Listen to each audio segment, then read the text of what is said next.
Gives an opportunity for Ian Ferguson to re-establish himself at Tynecastle. Derek Ferguson is fit enough to take his place on the bench. And there'll be a key role again for the youngest player in the squad, Alan McLaren. He's still only 19 years old, but he's been a regular for nearly 2 years, an under-21 international who's already captained his club. And Dundee United have reacted to the disappointment of defeat for the first time this season against Celtic in the Skol Cup semi by leaving out young Christian Daly and Alan Preston from the starting lineup and bringing back the more experienced Dave Bowman and Mixu Patalainen to add some steel to this potentially tough task. A flu scare made Freddie van der Hoorn doubtful, but he's in the side at sweeper, playing his 53rd competitive match for the club following his bargain £200,000 transfer from Den Bosch in Holland last year. And the referee this afternoon, in his 9th season as a Grade 1 referee, Mr. Sandy Roy from Aberdeen. So there was a very warm welcome for these Hearts players, despite the disappointment of last week's result at Celtic Park. So both these sides sharing defeats against Celtic in the last week. And United, of course, determined to put that behind them and reinforce their position at the top of the table. There's Craig Levein. Hearts do have the advantage of having their strongest back four all available, despite the injury and illness problems they've been suffering this week. So these opening exchanges, perhaps even more important than usual this afternoon in view of the most recent results for the clubs. There's George Wright heading it on. Bannon, of course, playing that through for Kahun. A shot from Ian Ferguson. There's George Wright. The clearance by Malpass. Bannon lofts it back in. There's van der Hoorn. United having some difficulty getting this ball away. And there's Eamon Bannon with a shot. Well, Bannon has the incentive, of course, of playing against his former club. Started his career at Hearts, then went to Dundee United via Chelsea, now back at Tynecastle. So Hearts certainly minus their principal goal threat of the season, with John Robertson kept out of this match as a precaution following the concussion he sustained last week. And the pass overhit as far as Darren Jackson was concerned by McKinlay.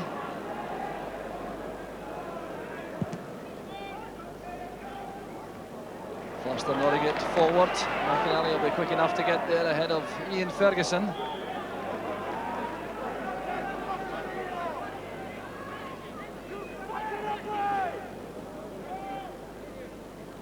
Headed inside by McLaren. Forceful play here by George Wright. And he was guilty of the foul on van der Hoorn. He was very calm and composed there as he won possession in his own penalty box. So van der Hoorn with a free kick. Patalainen timing that run well. In goes McPherson. The chance now for Jackson. He's through on his own. He's away from Henry Smith. And Darren Jackson will undoubtedly be regretting his first touch there. United's leading goal scorer taking an excellent pass forward. He was all on his own. That was the touch which let him down. Forced him to go very wide there and concede the goal kick. 7 goals he scored this season, Jackson, and that could easily have been number 8.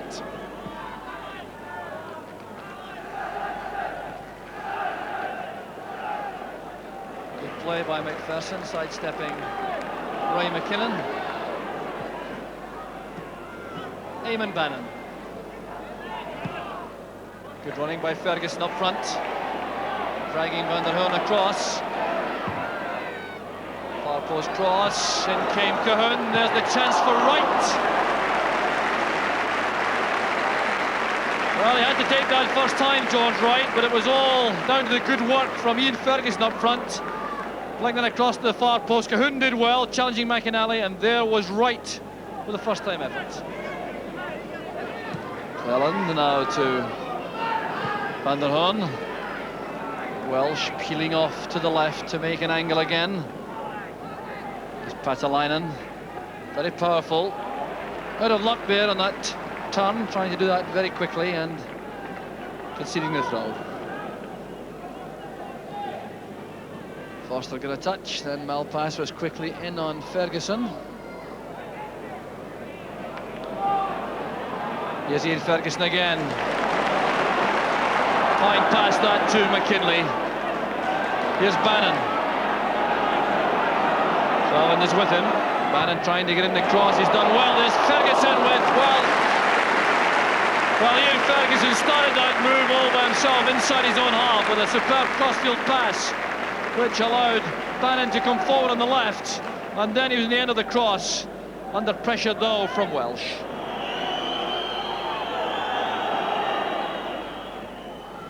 Turned inside by McKinley for Kirkwood. Here's Ian Ferguson. Right to Kirkwood. Now McKinley, good play again from Hearts. Here's Foster and Bannon.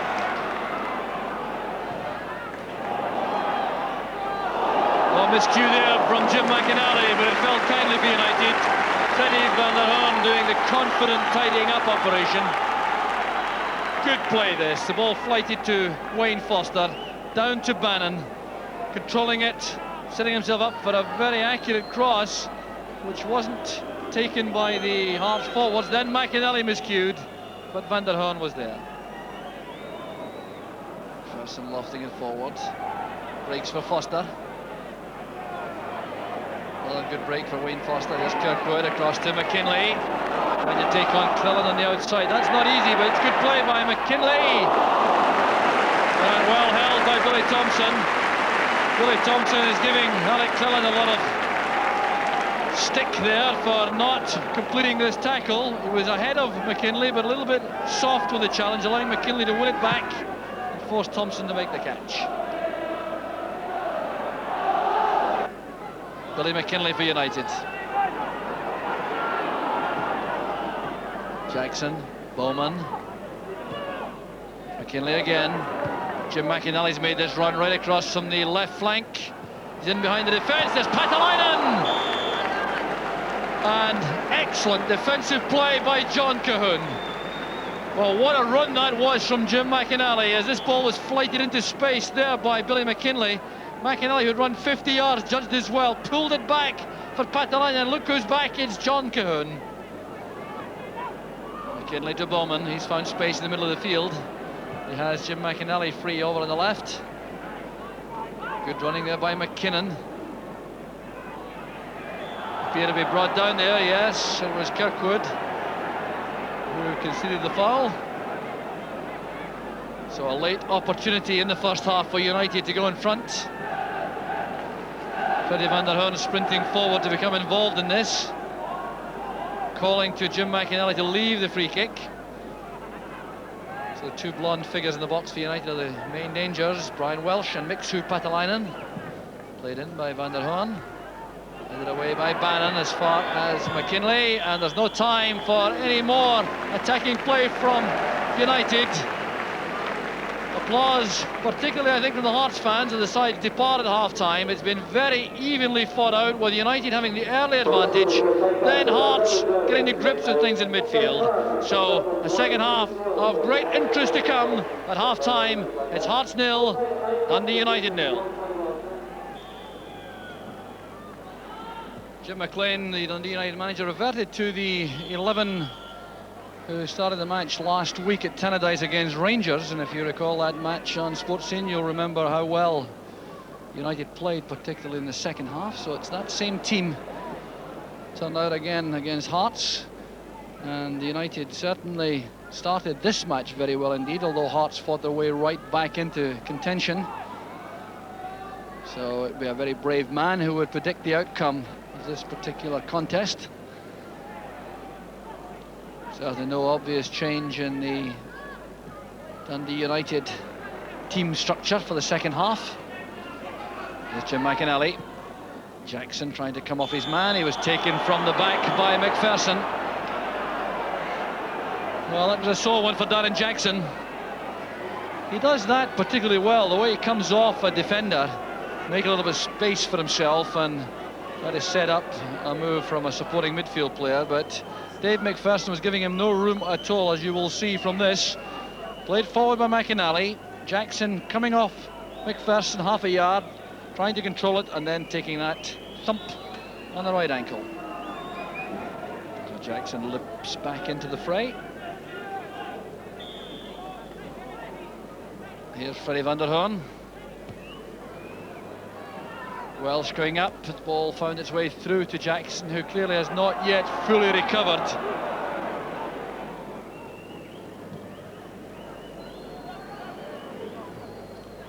Welsh's header goes straight to Kirkwood. This is Kahun now, a little bit of space.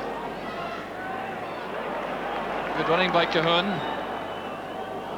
Pass was too close to Cleland, but here's Tosh McKinlay. He has Bannon on the outside. That couldn't have been far away from the post.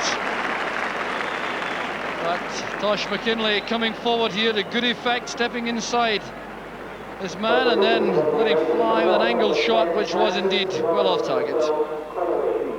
So there's going to be a substitution now made by Dundee United. Darren Jackson, who didn't recover from that ankle injury, is replaced by Paddy Connolly. Paul Sturrock and Kenny Cameron there on the bench for Dundee United, offering the instructions. Bowman sending it up the line where McPherson wins it. There's Bannon. Good challenge by van der Hoorn, reading that superbly, winning it from Foster. And McLaren makes a good clearance there from Patalainen. This is Kahun. Kirkwood. Ferguson is onside, a great chance now for Hearts. There are men waiting in the middle. Still Ian Ferguson. Well, showing the instincts of a striker. He was intent on having a shot at goal whenever he took possession there. He may regret on reflection not looking up and looking inside for the support which was arriving. But he checked inside. He's a good striker of the ball normally, Ferguson, but that wasn't one of his best. McLaren forward, Ian Ferguson again. Tackled by van der Hoorn. Ferguson battling hard for possession. This is Kahun.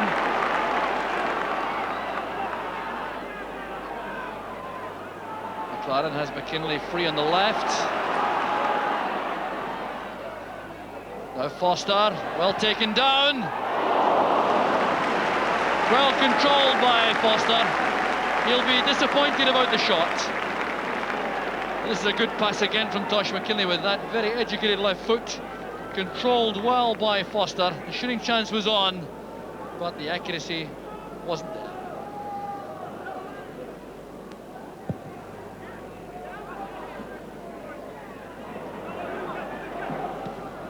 McLaren playing it up the line, finding McInally, who prefers to let the ball run for the throw.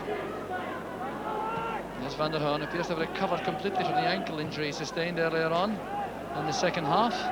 It's back now with Alec Cleland. No Malpass.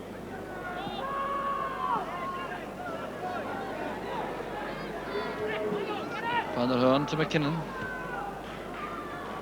Cleland has lots of space on the right. His Hearts funnel back into defence now. Cleland playing it low towards Patalainen, looking to turn. Well, he did well to get the shot on target, Mixu Patalainen. Never seriously troubled the keeper, but good play again from United. And this ball played in low by Alec Cleland. Patalainen with his back to goal, controlling it, trying to turn away from McLaren, but Smith had the angle right. McInally back to van der Hoorn. McKinnon still available on that right touchline. Here's McKinnon now, taking a good pass from van der Hoorn. And young McKinnon appeared to be caught in two minds there as he came inside.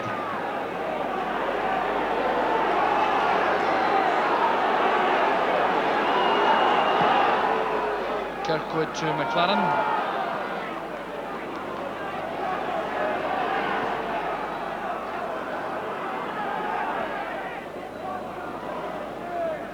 McKinnon recovers well to step away from McKinnon. The layoff from Ferguson, here's Wright. Could have used Kahun first time, but has switched back to the left for Bannon. McKinlay forward, here's Ian Ferguson back with Bannon. 1-0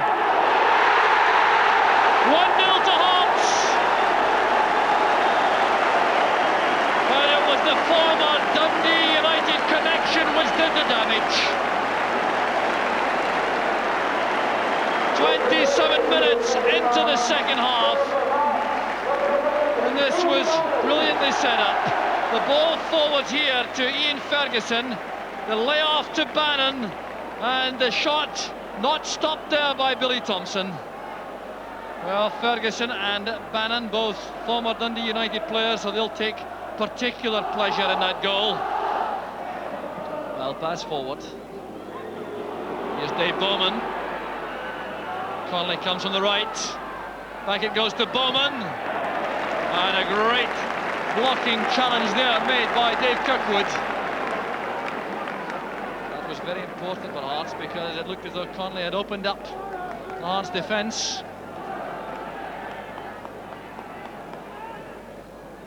Paatelainen helps it on.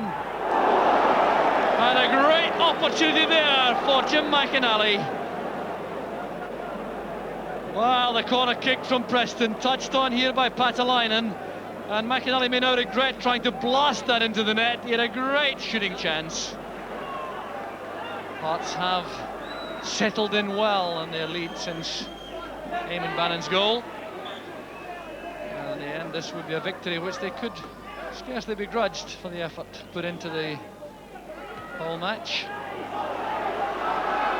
Welsh put under pressure there by Cahoon, but responding well.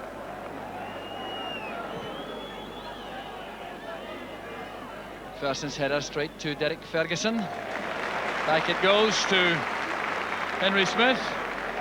The referee checking with his linesman now. The Hearts fans and players are no doubt waiting anxiously for this final whistle.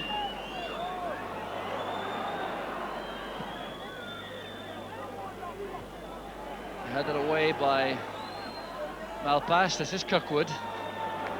Now McPherson. McKinlay offering himself on the far side, put under pressure by Billy McKinlay. This is Bowman. Now McKinlay.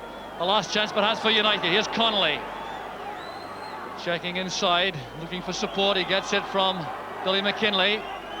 That's much too close to Henry Smith to trouble the Hearts defence.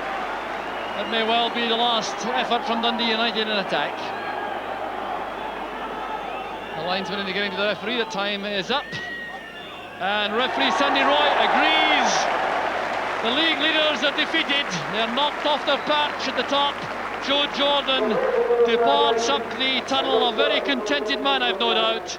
Hearts winning the match, and that was a tribute to their resilience and their determination. They battled extremely well indeed until Eamon Bannon gave them the winner 18 minutes from the end, and that's a result which they can scarcely begrudged. It was Hearts 1, Dundee United 0.